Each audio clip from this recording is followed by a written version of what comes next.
গা ছমছম কি হয় থমথমে রাত যতই বাড়ে খুব সাবধান পারা বিবি নজর কখন ছপন মারে मैं हूँ पायरा पायरा बीबी पायरा पायरा बीबी पायरा पायरा बीबी মানে একেবারে ইন্টারভিউটা শুরু হলো একেবারে জমজমাট ভাবে এবং আমার সঙ্গে যিনি আছেন তাকে তো আপনারা সবাই ভীষণ ভীষণ ভালো করে চেনেন। আমার সঙ্গে রয়েছে পাপিয়া অধিকারী দিদি। ওয়েলকাম টু আড্ডা স্টেশন।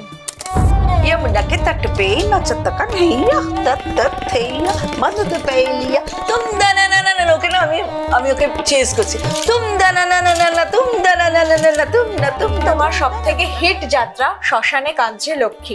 আমার দুর্গা ধরেছে ত্রিশূল বাসর ঘরে বাঘিনী নিশুবধূ অনেক কটা এই লোকগুলো আমায় দেখতে আসছে আমি একটা গৌরী প্রসন্ন বলেছিল পিলনি এই পাপি অধিকারীর কাছে আসছে না এটা পাপি অধিকারী শতাব্দীর কাছে। তো তোমার কি মনে হয় ইন্ডাস্ট্রি তোমাকে ইচ্ছা করে ভুলে যেতে চায়? ট্যালেন্টের যদি দাম থাকতো তাহলে পাপি অধিকারী আজকে রাজনীতি না যখন যাদের নেয় তখন তাদের পুরোপুরি গামছার মতো নিংড়ে গামছা দিয়ে সুতো বার করে তাকে ফেলে দেয়। ওখানে আমার একটা ডায়লগ ছিল, ঠাকুরপো মানে এটা দুপুর ঠাকুরপো, তুমি আমার দুপুর ঠাকুরপো হবে। তাপস পালের হাসি, তাপস পালের অ্যাক্টিং, আর সেটাই যখন ওইরকম একটা পুয়ার ডেথ হয়ে গেল, সেই জন্য তো 30টা ছবি হচ্ছে। আগে আমাদের 100 ছবি হতো, 650টা হল ছিল।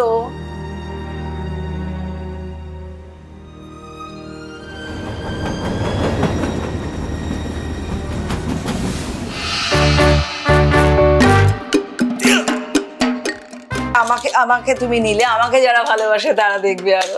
নিশ্চয়ই, একদমই। এবং তোমাকে ভালোবাসার লোক তো বাংলায় আছেই এবং বাংলার বাইরেও প্রচুর প্রচুর মানুষ তোমাকে ভালোবাসে। আমি তামিলে ছবি করেছি, ভোজপুরিতে করেছি, ওড়িয়াতে করেছি, ইংলিশ করেছি। ঠিক এই জায়গা থেকে তোমার কাছে যাবো দিদি, যে তুমি এতগুলো ভাষায় কাজ করেছো এবং শুধু এতগুলো ভাষার সিনেমা করেছো প্রায় 70টার ওপর, তারপর তোমার নাটকের কাজ আছে। আমি দেখেছি এতে তোমাদের মোবাইলে উইকিপিডিয়া সব ভুলভাল, মানে আমার সম্পর্কে যা ওখানে রয়েছে মোটামুটি 80% ভুলভাল। 80% ভুলভাল। 80% ভুলভাল। তোমার পরিচয় এখন শুধুমাত্র উলুবেড়িয়ার বিজেপি প্রার্থী, যেটা তো ডেফিনেটলি ট্রু, কিন্তু তোমার যে অভিনেত্রী সত্তা, মানে যেটার জন্য ওসব করে দিস তো আমাকে, করে দে। আমার শোনো, আমি যখন আমার পাপি অধিকারী ব্যালে হাঙ্গামা করতাম তখন কুমার শানু ওর আর আমার শো ছিল হলদিয়া। তো এইবার না 3 লাখের উপর দর্শক হয়েছে। আমার একটা দর্শক ছিল, এখন তো ফাংশনে বেশি যেতে ভয় লাগে, এত পলিটিক্যালি সবাই মানে ফেভার্ড। এবার মারধরের ভয় পাই আর কি, কার কখন মনে হবে বাপি আমাদের না, এরকম অভিজ্ঞতা তোমার হয়েছে? মানে আমার গাড়িটাই তো ভেঙে দিয়েছে, আমার গাড়িটাই ভেঙে দিয়েছে। কিন্তু একটা জিনিস, আমি যে এতগুলো কাজ করলাম এত মানুষের জন্য, যখন আমি পলিটিক্সে গেলাম তখন এইভাবে মার্জিনালাইজ করে দেওয়া আমাকে, মানে পাপিয়াকে, মানে তুমি জানো না আমি প্রায় 25-30 হাজার শো করেছি, আবার বেশি করেছি, আমি অনেক ছোট থেকে স্টার্ট করেছি। সো আই হ্যাভ, মানে আমার ওইটাই একটা খারাপ লাগে যে কি রে বাবা, কারণ সেই ছোট থেকে কাজ করছি, আজকে নয়। when I was just 4 years old তখন থেকে আমি কাজ করতাম। বিবিধ ভারতীতে যখন কাজ করতাম ওই হাজার এপিসোডস করেছি বিবিধ ভারতীতে। ওই কি বলো না, প্রিন্সেস, সাহিত্য বাসর, তারপরে ওই শনিবারের বারবেলা, মনে আছে? হ্যাঁ, ছোটবেলায়। হ্যাঁ, তোমার মাও তো অভিনেত্রী ছিলেন, তাকে দেখেই কি তুমি ইন্সপায়ার্ড হয়েছিলে? আমার মায়ের বাবা, তার বাবা, আমরা জেনারেশন পর জেনারেশন আমরা অ্যাক্টার্স। আচ্ছা, অ্যাক্টার্স এন্ড ডিরেক্টর্স। হ্যাঁ, তো এবং আমার মা খুব ভালো লিখতেন, মায়ের বাবা খুব ভালো লিখতেন, তার বাবা ভালো লিখতেন কিনা আমার এখনো পর্যন্ত জানা নেই, কিন্তু আমিও লিখি। মানে আমার বইমেলায় আমার বই বেরোয় এবং আমি অনেক কটা মানে একটা সিরিজ করেছিলাম, অনেক স্টেজ করেছি। তখনকার দিনে তোমরা তো ছোট, তোমরা জানো না বোর্ড শো হতো, মানে মানে আমরা মাস মাইনের তুমি কি মানে সিনেমা এবং স্টেজ শোটাকে একসাথে চালাতে? হ্যাঁ একদম, বিকজ আই বিলং টু স্টেজটাকে কি করে ছাড়বো। এবং তারপরে না আমার প্রথম দিকে প্রচুর ছবি হিট করেছিল তাতে, তারপরে আমি ম্যাড্রাস, মানে তখন নাম ছিল ম্যাড্রাস, তো এইসব ভোজপুরি তবু আমাকে স্টেজ আমার ডাকতো। আমি যে কত ছবি ছেড়ে দিয়েছি, বুদ্ধবাবুর ছবি ছেড়েছি শুধু স্টেজটা করার জন্য। বললাম না দাদা আমার পরপর শো আছে, আমি পারবো না। মানে তোমার প্রথম ভালোবাসা যদি বলো তাহলে সেটা স্টেজ, তাই তো? রেডিও। রেডিও? আচ্ছা আচ্ছা। আমি এখনো মানে আমি এখন বুড়োই হয়ে গেলাম। আমার মনে হচ্ছে যে আমি একজন অপরিচিত পাপিয়া অধিকারীকে দেখছি। তো আমি না সব রকমের গলা তৈরি, মানে আমার এই জন্য ডাবিং এ কিংবা আমি যখন ওই অভিনয় করতাম বিবিধ ভারতীতে, বুড়িওর পাঠ করতাম, আবার রোম্যান্টিক পার্ট করতাম, বাচ্চা মেয়ের পার্ট করতাম, আবার আমার যে বয়সটা ছিল আমি তখন ওই 7, 8, 9, 10 যাত্রা যখন করলাম, 23 বছর যাত্রা করেছি। Not a matter of joke. 23 বছর? 23 বছর। বাচ্চারা যে কখন বড় হয়ে গেল, আমি বাচ্চাদের সবসময় এরকম দেখতাম। এসে তারপরে একদিন হঠাৎ হয়তো 2-3 দিন আমার গ্যাপ, এসে দেখতাম এই বাচ্চাগুলো সত্যি তো বড় হয়ে গেছে। আর আমার বড় আমার খুব ঠাট্টা করতো। যাই হোক, আমার একটু কষ্ট হয় যে না, আমার যখন আমি ওদের প্যাক করে নিয়ে যেতাম, যখন ওদের ভ্যাকেশন থাকতো ওদের প্যাক করে নিয়ে যেতাম। আচ্ছা। হ্যাঁ, তো ওরা সেই আমাদের কস্টিউমের ট্রাঙ্কের উপর শুয়ে থাকতো। আমার বড় মেয়েটা হিন্দি নাটক করে, রঙে করবে। তো ওকে না ওর গুলির আওয়াজ কিংবা বাজের আওয়াজ ওর ভীষণ ভয় পেয়ে যেত। ওদের কানের মধ্যে তুলো দিয়ে ওই আমার কস্টিউমের ট্রাঙ্কের উপর দুটো পরপর ট্রাঙ্ক শুয়ে রাখতাম। তোমার বাড়ি থেকে মানে বাপের বাড়ি থেকে তো সাপোর্ট ছিল, শ্বশুর বাড়ি থেকে কতটা সাপোর্ট? শ্বশুর সে এক অদ্ভুত ব্যাপার, সেটা একটা খুব মজাদার মানে কি হলো, আমি আমার বরকে চিনি মানে বিয়ের আগে 7 বছর। আচ্ছা। তখন আমরা সব পড়াশোনা করছি। হ্যাঁ, I was just 17-18 years old. তখন আমি ওই আগেকার দিনে তো দাদার বন্ধু কিংবা পাড়ার দাদার বন্ধু এইরকম না, বাবার কোন এক আত্মীয় তার ছেলে বা এইরকম গোছের আমাদের চেনাশোনা। তখন তো ফেসবুক ছিল না, আর মজা আছে এই চ্যাটিং ফ্যাটিং তো অসম্ভব। একদিন চ্যাটিং করবো কারোর সাথে পাড়ার মোড়ে, বাবার কাছে খবর চলে আসবে, ব্যাস ওই যে কান ধরে দাঁড় করিয়ে রাখবে সে, সকলের সামনে করতে গিয়ে ব্যাটিং খেতে হবে, এরকম ব্যাপার। মানে অদ্ভুত, মানে আর তখনকার দিনে পাশের বাড়ির জ্যাঠারা বকতো, পাশের বাড়ির কাকুরা বকতো। আমার লম্বা চুল ছিল, তোমরা সবাই দেখেছো, বিরাট লম্বা চুল ছিল। সেই আমার হেসিবদা ছিলেন, ইয়াকুবদা ছিলেন, আর ওরা যে আমার নিজের কাকা বা আমার নিজের লোক না, আমি কোনোদিন জানতাম না। কত রকম যে খাবার এনে দিত ঘরে, কি বলে ফিরনি, তারপরে এই আমি বলতাম খেতে দুবার ভাবতে হতো। আমি বলতাম এটা কি, ঝুড়ি কি ঝুড়ি। তারপরে যখন ওইসব রাবড়ির মতো দুধটা দিয়ে দিত, কি সুস্বাদু খেতে, কি সুস্বাদু, ভীষণ মজাদার। এবার আমার সেই লম্বা লম্বা চুলগুলো দিয়ে আমারই উইক করে দিয়েছিল। হ্যাঁ দিদি, সেটার থেকে সেখানেই যাবো যে তোমার এরকম লম্বা চুলের যে এটা বলছো, সেটা তোমার লিপস্টিক পরা, তোমার চুড়ি, পায়ের হাতের বালা, মানে ওই যে ব্যাপারগুলো, মানে তুমি ট্রেন্ড সেট করেছিলে যেটাকে বলা যায়। হ্যাঁ, আমার যে লিপস্টিক তোমরা যদি ক্লোজ করো, এখন আর সেসব করি না।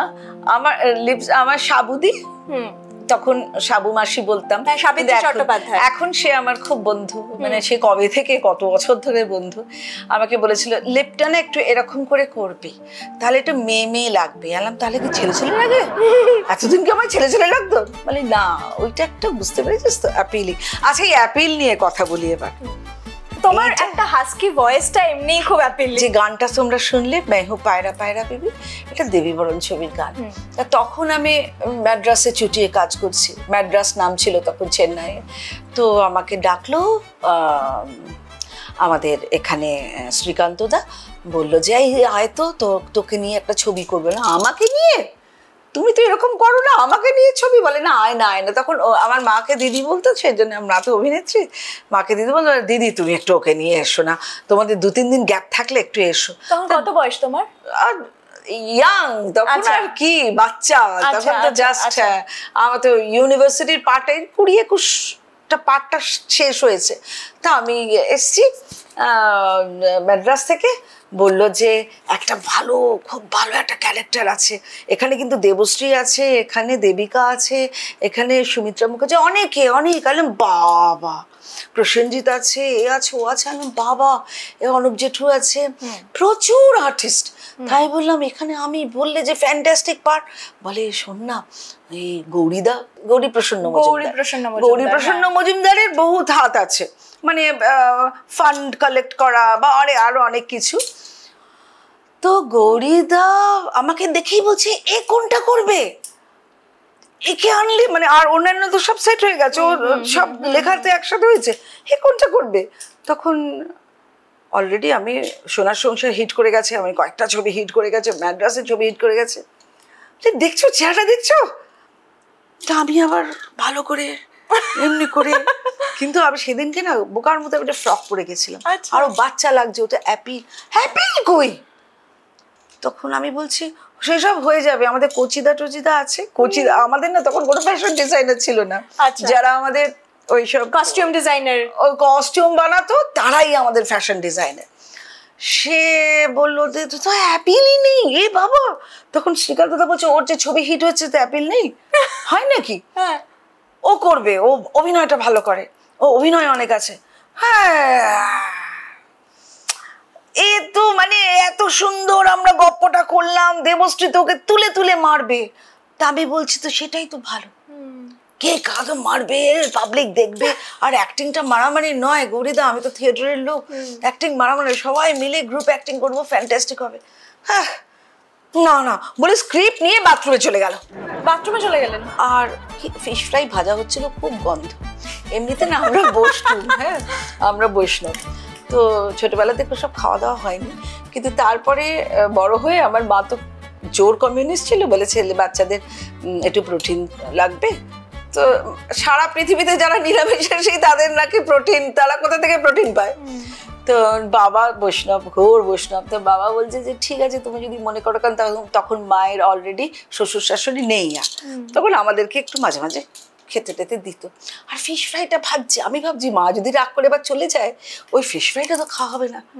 তখন এতটাই ছোট ছিলাম যে আমাকে এতটা অপমান করলো, অ্যাপিল নেই, এ নেই, তারপরেও আমার ফিশ ফ্রাই খাওয়ার লোকটা ছাড়া যাচ্ছে না। আমি বলছি যে আচ্ছা শ্রীকান্ত দা খাবারটা কখন, তুই চুপ কর, রাগ করছিস কিনা তাই জানিস না, এখন খাবারটা, আমি তাহলে খাবারটা দিয়ে দাও, খেয়ে দিয়ে চলে যায় আবার ম্যাড্রাস।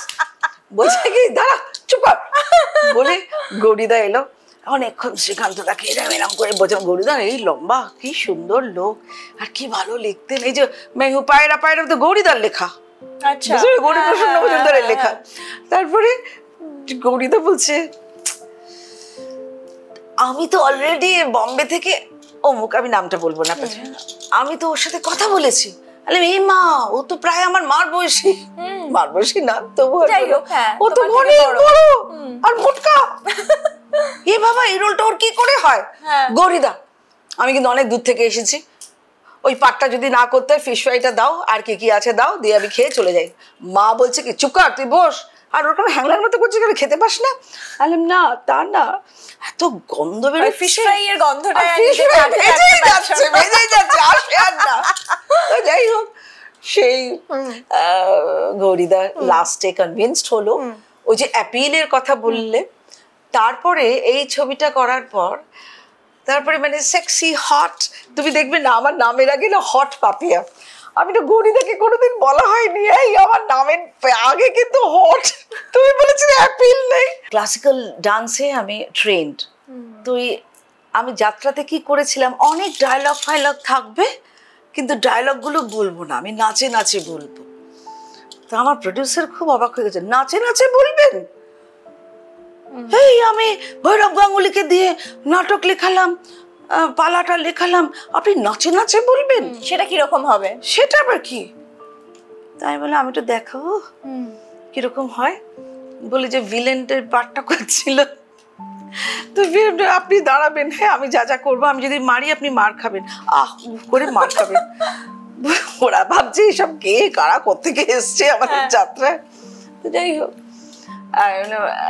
ও আমাকে মানে ছেড়ছাড়ের সিন আর কি। তখন আমি বলছি মানে কথাকে यमुनाके तट पे नचत कन्हैया तत तत थैया बंद पे लिया तुम दाना ना ना ना ओके ना আমি ওকে চেজ করছি तुम दाना ना ना ना ना तुम दाना ना ना ना तुम ना तुम दाना ना ना ना ना ता थैया आ थैया ता थैया तत तत दिखा दिख थे तत तत दिखा दिख थे तत तत दिखा दिख धाम ওকে ফেলে দিয়েছে। আচ্ছা, ভৈরব দা বলল রে বাবা এই তো সহজে যাবার নয়, সিনেমা থেকে এসছে। আমি সিনেমা থেকে আসিনি দাদা, আমি স্টেজ থেকে এসেছি। আমার হিরোদের নাম শুনবেন, হিরো মানে গুরু, গুরুদের আমি ছোটবেলায় একটু খুব দুষ্ট ছিলাম, আর ওরা আমার গুরু। বীরেন্দ্র কৃষ্ণ ভদ্র আমার হিরো, জ্ঞানেশ মুখোপাধ্যায় মানে আমার গুরু। সত্যি আমার মাকেও শিখেছে, আমাকেও শিখেছে বীরেন্দ্র কৃষ্ণ ভদ্র। ওই ব্যাপারটা খুব মজাদার। আমার মা নিয়ে গেছে, যেহেতু মা অভিনয় করতেন তো টুকটু টুকটু করে আমাকে নিয়ে যেত। মানে বীরেন্দ্র কৃষ্ণ ভদ্র থেকে তুমি মানে ডাইরেক্ট ক্লাস পেয়েছো? হ্যাঁ, সংস্কৃত উচ্চারণটা উনি আমাকে শিখিয়েছিলেন। আচ্ছা, আমি তখন যথেষ্ট, আমি তখন 8-9-এ পড়ি। আমাকে বলছে তুমি সংস্কৃত জানো? হ্যাঁ।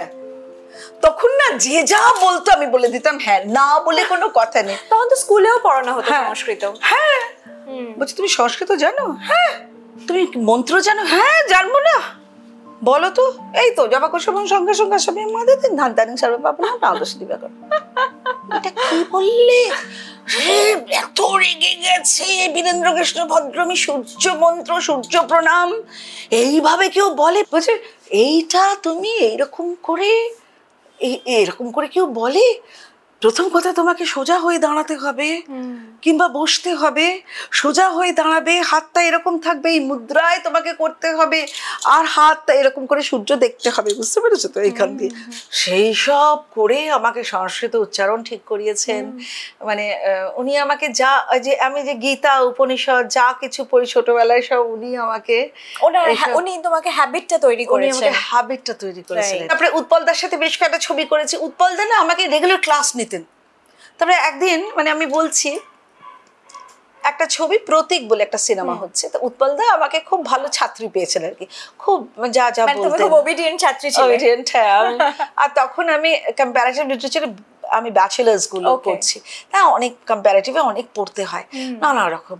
তো উনি আমাকে ওই গরিবদের মানে ধরো চাইনিজ তুমি যদি লুসুন পড়ো তাহলে তোমাকে প্রেমচাঁদ পড়তে হবে, তারপরে ম্যাক্সিম গর্কি পড়তে হবে, গরিবদের এইসব নিয়ে আলোচনা করছিলাম। হঠাৎ চিৎকার করে হাসি দিই, মানে সৌমিত্রা মুখার্জি কাঁদছে। ইস, ব্যাড অ্যাক্টিং। এই যে এই মানুষদের সাথে যে আমার সৌমিত্রা মুখার্জিকে মানে হাসি দিই, মানে আমার প্রাণ ছিল, এত ভালোবাসতো আমাকে। তাহলে না ব্যাড অ্যাক্টিং। তুমি বুঝতে পারছো না, পাখিগুলো উড়ে গেল এখান থেকে, দেখেছো জঙ্গলের মধ্যে শুটিংটা হচ্ছে, পাখিগুলো উড়ে গেল। অ্যাক্টিং, সিনেমা, ওই কোটিতম মানুষটা তোমার সামনে, এই কি এটা? কিন্তু আমার খারাপ লাগলো না, কিন্তু আমি শিখলাম সিনেমার মাপটা ইজ ভেরি ইম্পর্টেন্ট। হ্যাঁ, এবং সেই শিক্ষাটা তুমি উৎপল দত্তর কাছ থেকে পেয়েছিলে। সিনেমার মাপ। আচ্ছা, উৎপল দত্ত তো একদম স্টেজের লোক, কিন্তু সে যে কমেডি অ্যাক্টিং করতো, এবং তিনি যখন পর্দায় অভিনয় করছেন, সিনেমায় অভিনয় করছেন, তখন বোঝা যেত না। মানে উৎপলদা, আমি জানি না যদি বাংলায় জন্মেছেন এই মরা দেশে, যাই হোক, মানে ট্যালেন্টের কোনো দাম নেই। ট্যালেন্টের যদি দাম থাকতো তাহলে পাপি অধিকারী আজকে এখানে থাকতো না, কোথায় থাকতাম আমি ভগবান জানে। এই দুঃখটা কি এখনো তোমাকে খায়? না না, কোনো দুঃখ নেই, আমার দুঃখ নেই। আমি আমার দর্শকদের কাছ থেকে প্রচুর ভালোবাসা পেয়েছি, প্রচুর অ্যাওয়ার্ডও পেয়েছি। কিন্তু আমি বলছি যে আমাদের এখানে না কাস্টিং যখন হয়, কিন্তু ওই কিছু কিছু মানুষ এই পাপি অধিকারীর কাছে আসছে, না না এটা পাপি অধিকারী, শতাব্দীর কাছে চলে যাবে। আমরা একই পাড়ায় থাকতাম, আমি থাকতাম মহানির্বাণ রোডে, ও থাকতো মনোহরপুকুর রোডে। আচ্ছা, হ্যাঁ, মানে কেমন করে মানুষগুলো এই ঘুরিয়ে চলে গেল। কিন্তু যখন আমি জানতে পেরেছি, ছবি দেখতে গেছি, এই বাবা এটা আমাকে দিলে কিরম করতাম। ও ঠিকঠাক করেছে, ওর মতো করে করেছে। সেটা তো আমি বলে তো আমার এতগুলো গুরু আছে পেছনে, তখন তো অলরেডি আমি ট্রেন্ড। এই যে ট্রেন্ড আর আনট্রেন্ড এর মধ্যে একটা পার্থক্য রয়েছে, বিরাট বড় পার্থক্য। এই যে ট্রেন্ড একটা মানুষকে যে বারবার ঠকতে হয়েছে, সেটার জন্য আমি ঈশ্বরকে দোষ দিই না, ঈশ্বর তো আমার ভেতরেই আছে, তাহলে আমি নিজেকে দোষ দিতে হয়। কিন্তু ট্রেন্ড আর আনট্রেন্ড এর মধ্যে এই পার্থক্যটা যারা করে দিয়েছে তাদেরকে ঈশ্বর যেন দেখে দেয়। পাপিদি, একটা জিনিস জিজ্ঞাসা করবো, যে তুমি ইন্ডাস্ট্রিতে আসার কয়েক বছর আগে উত্তম কুমার মারা গেছেন, সেই সময় বেশ কয়েকজন, তখন আমার মা তো অলরেডি কাজ করেছেন উত্তম কুমারের সাথে অনেক কটা ছবিতে। তুমি দেখেছো তার সাথে কখনো সাক্ষাৎ? না আমি দেখিনি। হ্যাঁ, তার আগেই তো মারা গেছেন। এবার আমি বলছি যে সেই সময় বেশ কয়েকজন আসার জন্য, মানে লাইমলাইটে আসার জন্য স্ট্রাগল করছে, তার মধ্যে তাপস পাল আছে, চিরঞ্জিত আছে, প্রসেনজিৎ আছে। তুমি এদের সকলের সঙ্গে কাজ করেছো, তো তাদের সঙ্গে কাজের অভিজ্ঞতাগুলো যদি একটু বলো। দেখো, তাপস পাল মাটির,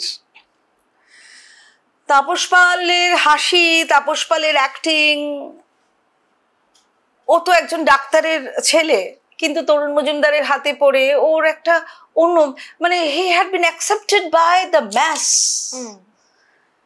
আর সেটাই যখন ওইরকম একটা পুয়ার ডেথ হয়ে গেল, আমার এত খারাপ লাগলো। রাজনীতি না যখন যাদের নেয়, তখন তাদের পুরোপুরি গামছার মতো নিংড়ে গামছা দিয়ে সুতো বার করে তাকে ফেলে দেয়। ওনার কি রাজনীতিতে আসাটাই কাল হলো? হ্যাঁ, একদম কাল হলো।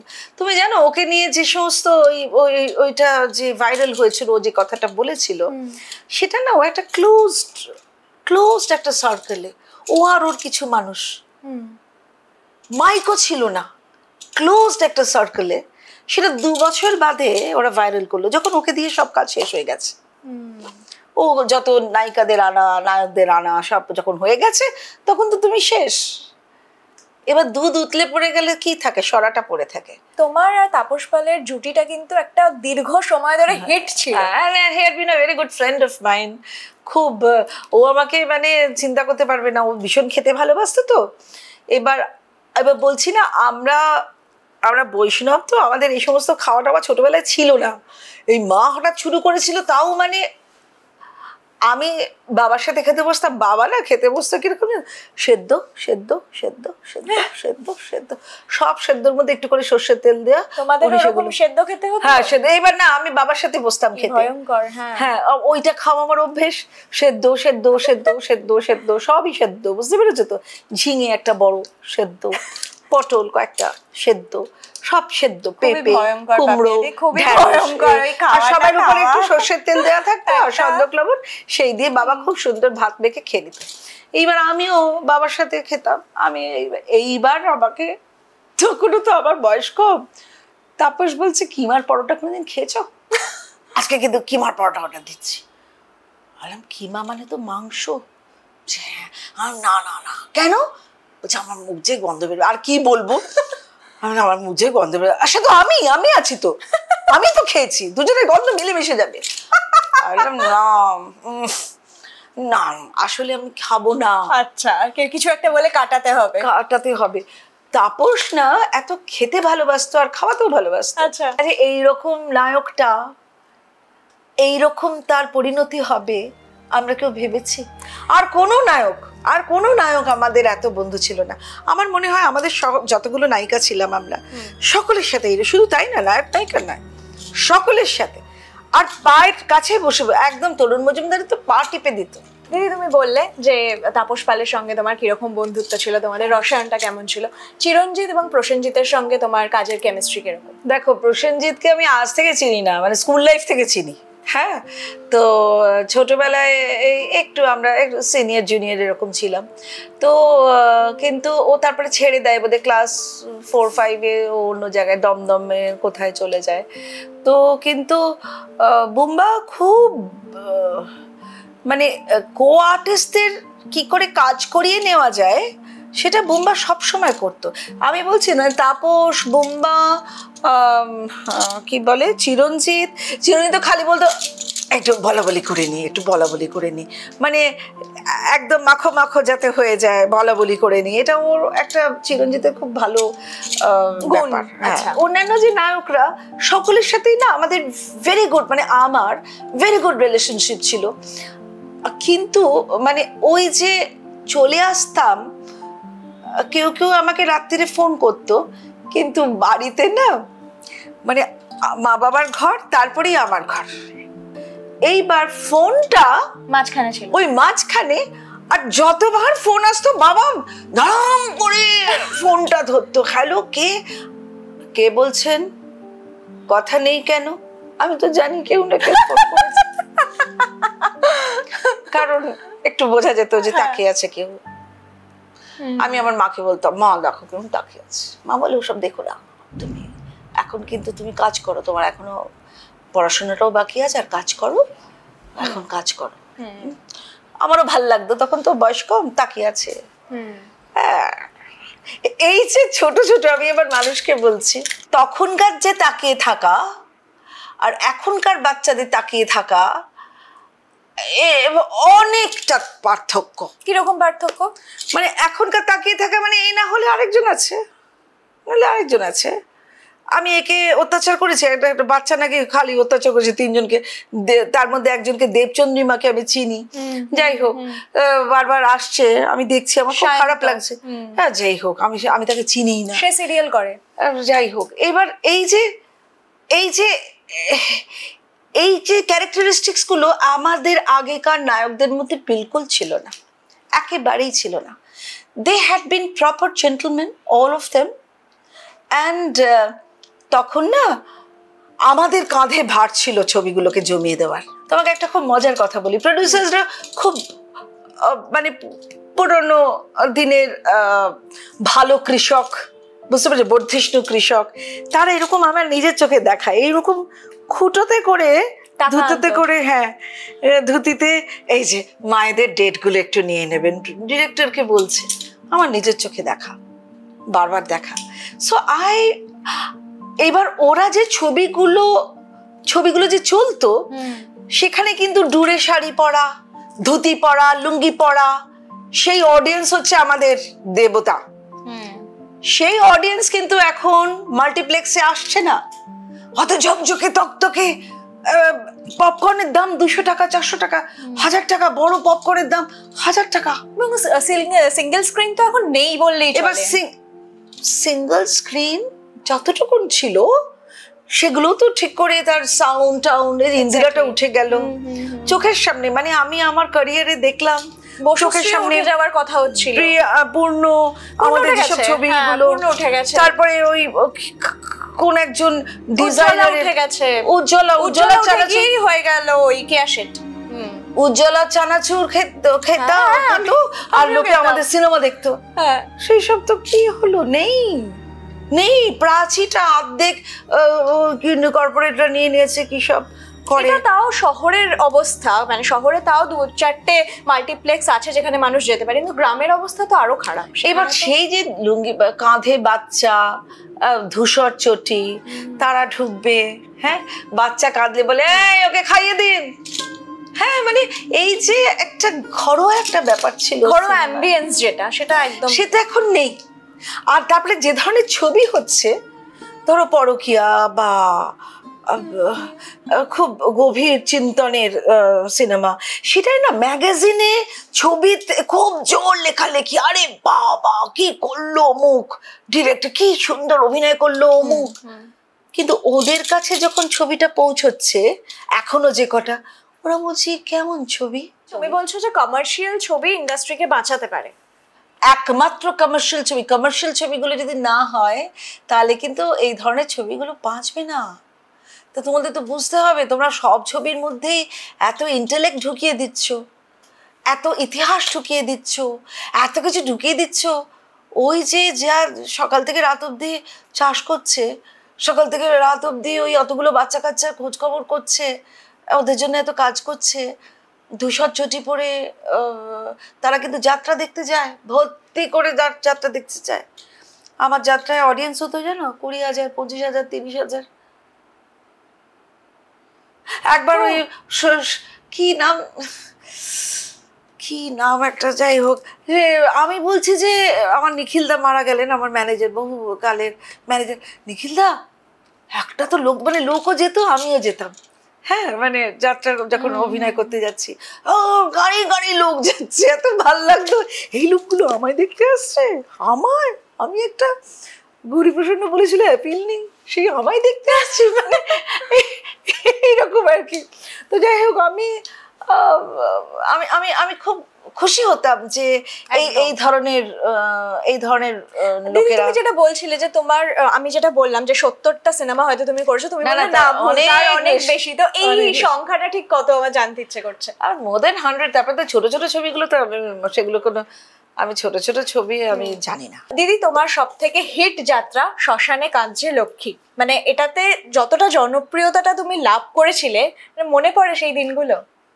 আমি বেস্ট অ্যাক্টর অ্যাওয়ার্ড পেয়েছিলাম, কিন্তু আমার দুর্গা ধরেছে ত্রিশূল, বাসর ঘরে বাঘিনী, নিশুবধূ, অনেক কটা, আমি আর লাল বাংলা, লাল বাঘিনী, অদ্ভুত অদ্ভুত নাম। তো এইসব যাত্রা তোমাকে দেখলে লোকজন কি করতো একটু বলো তো? সে দুর্গা ধরেছে ত্রিশূলে বলছি লাস্ট সিনে না, মানে একটা সাধারণ মেয়ে ছিল, লাস্টে না সেই ওই ইয়েতে উন্মাদনা, আর আমি তো মানে লাস্টে যে ডান্সটা হবে তখন আমি পাগল হয়ে গেছিলাম, কারণ আমার স্বামীর জিভ কেটে দেওয়া হয়েছিল। হ্যাঁ, তো এইসব দেখতে চায় মানুষ। কেন সাউথ ইন্ডিয়ান ফিল্ম এত হেট হচ্ছে? Go to the extreme. তুমি হলিউডের সিনেমা দেখো, গো টু দ্য এক্সট্রিম। ওপর থেকে ঝাঁপ দিচ্ছে, হেলিকপ্টার থেকে ঝাঁপ দিয়ে সত্যিকারের ঝাঁপ দিচ্ছে ছাতের উপর। সো তাহলে তো আমরা ঘরে বসে থাকি, ঘরে এরকম এই চুপ, জানিস তো, আস্তে আস্তে আস্তে ধীরে বলে কিছু নেই। when you're performing publicly it should be like that, মানে অনেকটা বড় করে দেখাতে হয়, তবে না সেই মানুষগুলো এসে দেখবে। নলে এ তো কি বলে গেল, এ তো আমাদের বাড়িতেও দিন রাত হচ্ছে। তাই দুর্গা ধরেছে ত্রিশূল বা শ্মশানে কাঁদছে লক্ষ্মী, দুর্গা ধরেছে ত্রিশূলে যেটা বলছে, লাস্টে না ওরা আমাকে ফুল দিয়ে পুজো করতো এরকম করে, মানে দুর্গা হয়ে যাচ্ছে আর কি, একটা সাধারণ মেয়ে। তোমার মধ্যে দুর্গার প্রতিচ্ছবি দেখতে পেয়েছো, তাই তো? তাই ওরা সেই দুর্গা, ওই বাবা একটা তোমার এটা, এই ছোট্ট গল্পটা না বললেই নয়। নিশ্চয়ই, বলো প্লিজ। এই সুন্দরবনে এক জায়গায় শো করতে গেছি, তো সেখানে মানে আমার না একটা শুটিং হচ্ছিল তনুদার, তো তনুদার শুটিং হচ্ছিল। এইবার আমার একটু ছাড়তে দেরি হয়েছে, কিন্তু আমি তো জানি না ওখানে ওই কি বলে জোয়ার ভাটার ব্যাপার আছে।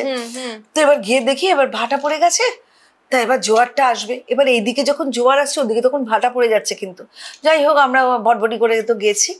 এইবার দেখেছি সেখানে আর মানে এই উঁচুতে, হ্যাঁ, আর ঝুড়ি নিয়ে এসেছে। তাহলে ঝুড়ি বলছে এখানে আপনি বসুন। আমি বসলাম, আর দুর্গা ধরেছে ত্রিশূলের সময়, আর ওই দিকে আমার যে ভিলেনের পার্ট করে তপন গাঙ্গুলি, সে বসেছে। আমি আমার সোয়েটার, চাদর, জ্যাকেট, টুপি, মাফলার, স্নিকার, ও সব মিলিয়ে, আর আমার একটা ব্যাগ আছে জানো তো, সেই ব্যাগের মধ্যে টর্চ থেকে কি নেই সেইটা আমি ধরে আছি। এইবার যারা নিয়ে যাচ্ছে তাদের পা না হাঁটুর উপর অব্দি ডুবে যাচ্ছে। আমি ভাবছি যদি সবটা ডুবে যায় তাহলে কি হবে। যাই হোক ওপরে নিয়ে গেছে, শো হয়ে গেছে। সেই ঝুড়িতে করেই ফুল দিয়ে আমাকে পুজো টুজো করা হলো, আমাকে আরতি টারতি করা হলো। করে যখন আসছি আমি বলছি এবার ঝুড়িতে নেই তো, এবার ওখানে। বলে চলুন না, ওটা আরো মজা। হ্যাঁ, আরো মজা। সেদিন সন্তুদা বলেছিল তোর একটা ছবি দিস, তুই এত সুন্দর বলে শো করতে যাওয়ার তোর কি দরকার।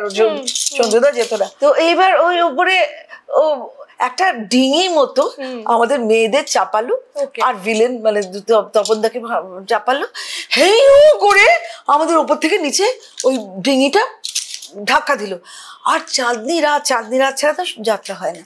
চাঁদনি রাত করে নেমে আসছে, নেমে গিয়ে জলের মধ্যে ঝপাত করে পড়লো, আর অনেকক্ষণ বাদে পড়লো, মানে অনেকটা জার্নি। এইবার লোকেরা আমাদের ধরে নিল, মানে ওখানে অনেক লোক ধরেছে, নইলে তো ডিঙি তো ভেসে চলে যাবে। হ্যাঁ, চলে গেল। তারপরে আমরা লঞ্চে উঠলাম, লঞ্চে সব খাবার দাবার গরম গরম দিয়ে এলো। মানে ওই যে যাত্রাটা আমি আরো করেছি, এক তো মানুষের অসম্ভব ভালোবাসা, আর তারপরে এই যে রোজকার অ্যাডভেঞ্চার, এক দারুণ অ্যাডভেঞ্চার। ওই অ্যাড্রিনালিন রাশটা তুমি যাত্রা থেকেই পেতে, তাই তো? হ্যাঁ, আমি যে কোনো স্টেজে, এই যে এখন যেটা করছি, এখন একটা মিউজিক্যাল করছি, আমি না ক্লান্ত হই না। এটাই 4 ঘন্টা 4.5 ঘন্টা নাটক করেছি। এই এনার্জিটা কোথা থেকে পাও একটু বলো তো? It comes from within. If you understand that God is with you or you are the God yourself, তাহলে কিন্তু অনেক উপনিষদে আছে তদে জতি তন্নয় জতি তদ্দুরে তদ্বন্তিকে তদন্তরস্য সর্বস্য তদ সর্বসস্য বাঝত। মানে তিনি দূরে আছেন, তিনি কাছে আছেন, তিনি নড়েন, তিনি নড়েন না, তিনি আমাদের অন্তরে আছেন, তিনি আমাদের বাইরেও আছেন। মিড 80s থেকে মিড 90s তুমি দাপিয়ে অভিনয় করেছো, কিন্তু তারপর যখনই গুগল খুলি তখন দেখি তোমার পরিচয় হচ্ছে উলুবেড়িয়ার বিজেপি প্রার্থী। তো তোমার কি মনে হয় ইন্ডাস্ট্রি তোমাকে ইচ্ছা করে ভুলে যেতে চায়? না না, ইন্ডাস্ট্রি কিছু করেনি, এর কয়েকটা পাগলা উইকিপিডিয়ায় কি সব আমার সম্পর্কে ভুলভাল, না আমার জন্মের ঠিক ডেট আছে, না আমার যে ওয়ার্ক, যে আমার যে জার্নি সেটা ঠিক আছে, কিছুই ঠিক নেই। ঠিক করে দিস তো? আচ্ছা ঠিক আছে। না একটা কথা, আমি মানে 2000-এর কাছাকাছি আমরা যাত্রায় ঢুকে গেছিলাম, তো তখন আমি বললাম না আমি অনেক ছবি ছেড়েছি, এমনকি বুদ্ধবাবুকেও ছেড়েছি। এটা কেন? মানে তোমার কি সিনেমার গ্ল্যামারটা তো অনেক বেশি, ওখানে কি তোমার মনে হতো যে তুমি নিজেকে অন্যভাবে এক্সপ্লোর করতে পারবে? একটা কারণ আছে জানো তো, মানে আমি তখন পাবলিক বোর্ডও করেছি। পাবলিক বোর্ড মানে শনি রবি বৃহস্পতিবারের যে শো গুলো, হ্যাঁ তাতে ওটা খুব ভালো লাগতো আমার। হ্যাঁ মানে বিভিন্ন জায়গায় আমি হাজার হাজার শো করেছি, সেখানেও হাজার নাইট চলেছে আমাদের। কি বিভ্রাট! ওইটা কি তোমার মনে হয় তুমি দর্শকের তখন আমি সিনেমাও করতে, হ্যাঁ কি দর্শক বারবার আসছে, আমরা পরিষ্কার দেখতে পাচ্ছি আরে এই লোকটা তুই আগের বৃহস্পতিবার এসেছিল, আবার কালকে এসছে শনিবার, আবার আগামী আজকে রবিবার, আজকে আবার লোকটা দেখছে। এই যে বারবার দেখছে, আর আমি চোখে দেখছি। সিনেমা হয়তো মানুষ দেখেছে, কিন্তু আমি চোখে দেখছি যে এই মানুষটা আমাকে আবার দেখতে এসছে। সো দ্যাট ইজ, ওই যে বলে রাশটা অনেক বেটার হয়। যাই হোক, সিনেমা আমি 90s-এর পর থেকে তোমরা খেয়াল করবে আমার বেশ কিছু ছবি ঝাড় হয়েছে। চলেনি? ঝাড় চলেনি না, ঝাড় মানে একদম সব দিক দিয়ে, মানে ছবি ঝাড়। এটা না একটা ছবি ঝাড় হলো, ঠিক আছে, আমি তো এসেছি তো পুরো পর পর পর পর হিট দিয়ে, প্রচন্ড চতুর্দিকে হিট। ভোজপুরির একটা বড় ক্যারিয়ার আমি করে ছেড়ে দিয়ে এখানে এসেছি। তোমার তামিলের একটা বড় ক্যারিয়ার ছেড়ে দিয়ে আইভি শশী আমার সাথে যোগাযোগ করেছিলেন, মানে সে চারটিখানি লোক নয়। তো ওই ক্যারিয়ার গুলো ছেড়ে আমি এখানে এসে দেখছি এখানে ঝাড় হচ্ছে। মানে আমার হয়তো ডিরেক্টর কিংবা গল্প চয়েসের দিক থেকে আমার ভুল হয়ে গেছে। সেই জন্যে আমি দেখলাম যে আমি আবার ব্যাক টু স্টেজ, আমি আবার স্টেজটা ভালো করে করি, মনোযোগ দিয়ে স্টেজটা করি। সেখানে আমাকে মানুষ অনেক নেয়, সেখানে আমার প্রচুর দর্শক। তারপরে আমি প্রচুর সিরিয়ালও করেছিলাম, সেগুলো সব প্রচুর হিট। তোমাকে একটা জিনিস জিজ্ঞাসা করবো, যে একটা জিনিস মনে করা হয় যে অ্যাক্টরসদের বয়স বাড়লে তাদেরকে গ্ল্যামারাস চরিত্র না, তাদেরকে অন্য ক্যারেক্টার আর্টিস্ট হিসেবে দেখানো হয়। তোমার এই বিষয়ে কি মতামত? যে এখন তো অনেকটা সময় চেঞ্জ হয়ে গেছে, এখন কি ট্রেন্ডটা কিছুটা চেঞ্জ হয়েছে বাংলা ইন্ডাস্ট্রিতে? দেখো, আমার মুখটা দেখছে তো তোমরা, গ্ল্যামার কমেছে কিনা জানি না, কিন্তু আমার লোকজনরা বলে গ্ল্যামারটা ঠিকই আছে। ভালো করে ধার না করে, ঈর্ষা না করে, ভালো করে ঘুমোলে গ্ল্যামারটা ধরে রাখা যায়। তো এইটা গেল 1 নম্বর কথা। আর 2 নম্বর কথা, ওই যে চয়েস, মানে the selection of the characters which I have to do is very important. মানে আগে যে ভুল করেছি এখন সেই ভুল করতে চাই না, 1 নম্বর। আর 2 নম্বর, যে ভালো ভালো ক্যারেক্টার্সগুলো অন্য জায়গায় চলে যায় সেগুলো আমার কাছে আসে না, কোন ভৌতিক কারণে সেটা খুঁজে বার করার দায়িত্ব আপনাদের। দিদি, একটা পোর্টালের হেডলাইন্সে দেখছিলাম যে ঠাকুমা হয়ে ছোট পর্দায় ফিরছেন পাপিয়া অধিকারী। তো তোমার কি এই ধরনের হেডলাইন্স দেখলে মনটা খারাপ হয় কোথাও? না না না না, আমার একটু মন খারাপ হয় না। শোনো, আমি আনন্দবাজারে বহু বছর ধরে রিভিউ করেছি, সুতরাং একটা না আমার উপর কোনো কন্ডিশন ছিল না যে আপনাকে এইরকম লিখতে হবে ওরকম লিখতে হবে। কিন্তু যারা এই সমস্ত পোর্টালে লেখে তাদের ওপর একটা কন্ডিশন থাকে, এমন করে লেখো যাতে লোকে তোমার সংবাদটা পড়ে। কিন্তু ওই যে ঠাকুমার চরিত্র আমি করেছিলাম, আমার সব নায়িকাগুলো সত্যি খুব ছোট, কারো 16 বছর বয়স, কারো 17 বছর বয়স। ঠিকঠাক মতো দেখলে আমি ঠাকুমাই হই তাদের। তো কিন্তু ওই যে ঠাকুমা হয়ে ওইটা আমার কাছে কারা পাঠিয়েছিল, সেই আমাদের ওরা মুম্বাইয়ের প্রডিউসার্স ছিল, আমার কাছে পাঠিয়েছিল, লুক দিদি জাস্ট সি। তো আমি বলেছিলাম যে ডোন্ট বদার, ডোন্ট মাইন্ড। চরিত্রটা কিন্তু ওটা আমি হিরোইন ছিলাম, কিন্তু মানে যে ঠাকুমা যে ক্যারেক্টারটি সে একেবারে দাপটের, ওটা আমি হিরোইন ছিলাম। কিন্তু কিন্তু হ্যাঁ, ওই ছেলেটি যে হিরো তার দিদা, ন্যাচারালি তার বাবার মা। তো তোমার কোনো অসুবিধা হয় না? আর এখনো তুমি ওই রকম ক্যারেক্টার পেলে যে কোনো, আমি একটা শোনো শঙ্খ বলে, শঙ্খ ব্যানার্জি আমার খুব ভাই, তো সে একটা ছবি করছে হাসি খুশি ক্লাব, জিৎ ছিল, অনেকে ছিল, জিতের কথা আমার কেন মনে আছে। তো আমি যখন ফাংশনে যেতাম না, হাসি খুশি ক্লাব কিন্তু ছবি ঝাড়, ছবিটা ভালো, মানে পরে যখন হয়েছিল তখন সেই ছবিটা খুব ভালো চলেছিল। ওখানে আমার একটা ডায়লগ ছিল, ঠাকুরপো, মানে এটা দুপুর ঠাকুরপো, তুমি আমার দুপুর ঠাকুরপো হবে, এটা আমার একটা ডায়লগ ছিল।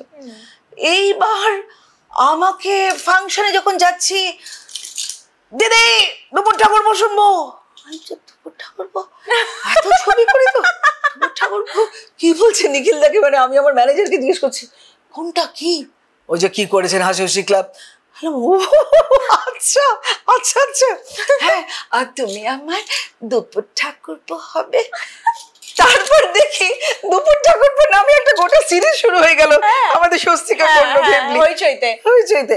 মানে ওটা it had been so hit, মানে ছবি কি হলো তার নেই ঠিক। পাপিয়া অধিকারী ওই রকম সেডাকটিভ ভাইব্রেন্ট শাড়ি ব্লাউজই পরে আছে, কিন্তু ওই যে গৌরী প্রসন্ন মজুমদার বলেছিল না, অ্যাপিল নেই, সারা জীবন ধরে অ্যাপিল দেখিয়ে দিচ্ছে। আচ্ছা পাপিয়াদি, এরকম কখনো মনে হয়েছে যে তোমার কোনো একটা সিদ্ধান্ত যেটা তুমি না নিলে জীবনটা অন্যরকম হতে পারতো? অনেক, মানে কত যে সে আর মানে বলার কোনো ইয়ে রাখে না। যদি তুমি একটা দুটো আমাদের সাথে শেয়ার করো। থাক দিদি, তুমি যেটা বলছিলে যে বাংলা সিনেমার যে এখন দর্শকরা রয়েছে তারা অনেকেই হয়তো সেইভাবে সিনেমাগুলোকে বুঝতে পারছে না, তাদের কাছে বিষয়টা বোধগম্য হচ্ছে না। তো এত বড় বড় পরিচালক এই মুহূর্তে কাজ করছেন বাংলা ইন্ডাস্ট্রিতে, তো তোমার কি মনে হয় তারা ঠিকঠাক করে ছবি বানাতে পারছেন না? না, they are very good, technically very sound, কিন্তু এই আমাদের ভেতরে না অনেক কটা লেয়ার্স আছে, সেই লেয়ার্সগুলোকে ট্রিগার করতে হয়।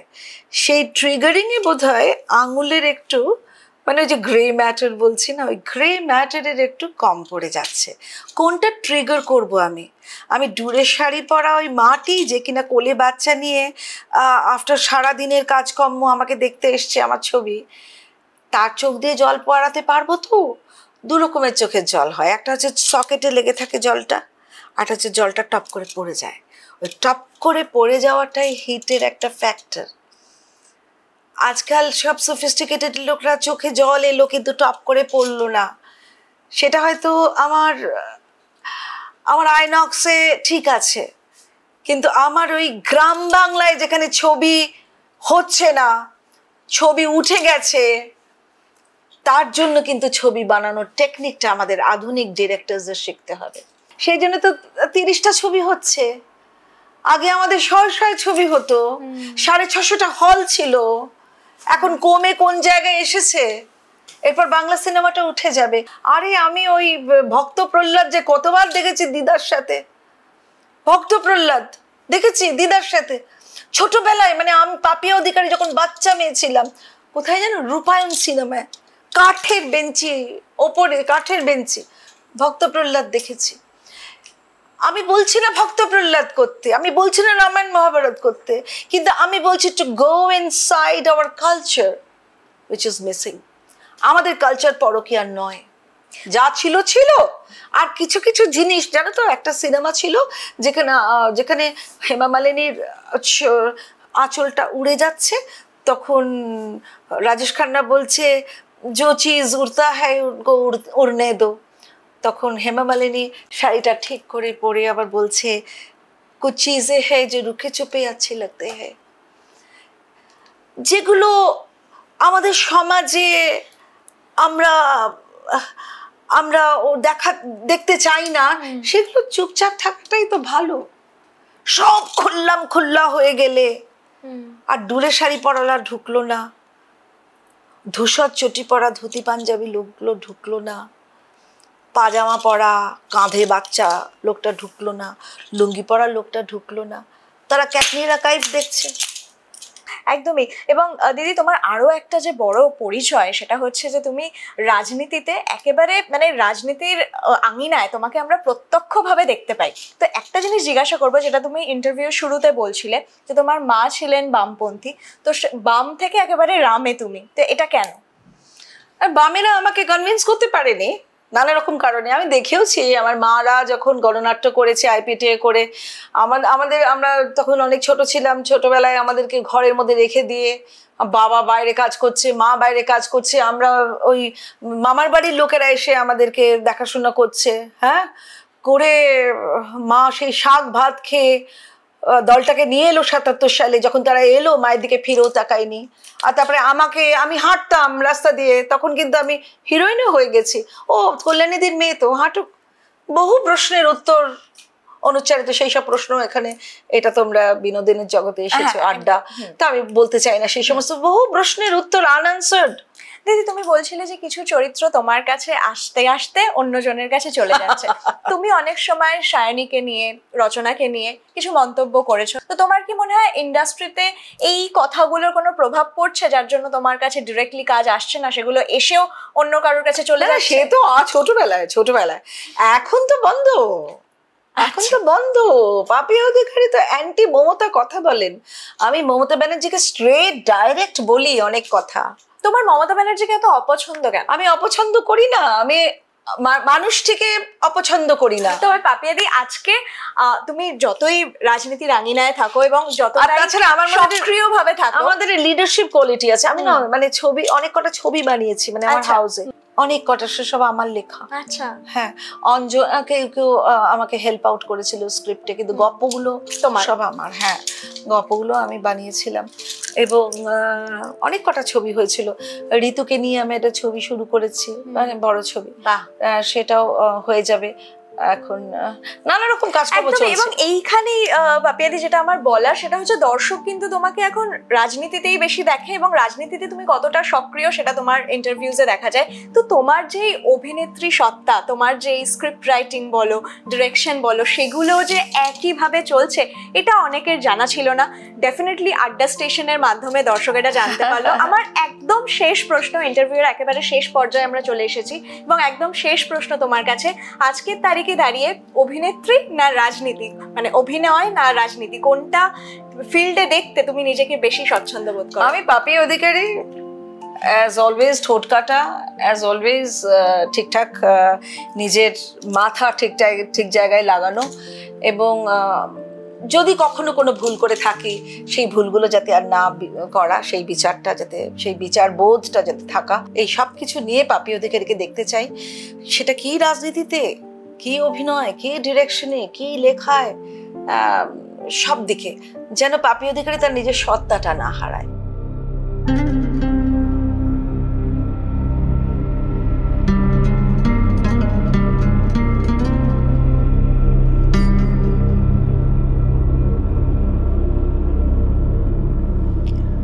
বীরেন্দ্র কৃষ্ণ ভদ্র, যার গলার মহালয়া ছাড়া দুর্গাপুজো শুরু হয় না, শেষ বয়সে একাধিক সাক্ষাৎকারে ঠিকরে বেরিয়ে এসেছে তার অভিমান, হতাশা। বারবার বলতেন, ভাবতে পারিনি সবাই আমায় ভুলে যাবে। বীরেন্দ্রকৃষ্ণবাবুর ছাত্রী পাপিয়া অধিকারী যাত্রা থেকে সিনেমা একসময় দাপিয়ে অভিনয় করেছেন। আজ সময় পাল্টেছে, পাপিয়াদিরা এক কথায় ব্রাত্য। তবে মঞ্চ এখনও হাতছানি দেয়, সিঙ্গেল স্ক্রিনের ধুলো ভরা চেয়ারগুলো মন খারাপ করায়। আচ্ছা, পাপিয়াদি কি এখনও তার একসময়ের ব্লকবাস্টার হিট সিনেমাগুলো দেখেন? কি জানি, জিজ্ঞাসা করা হয়নি আর। ইন্টারভিউ শেষ, আমি চললাম আরও কোনো হারিয়ে যাওয়া গল্পের খোঁজে। মন পড়ে থাকলো এলিট, রক্সি, গ্লোব, উজ্জ্বলা।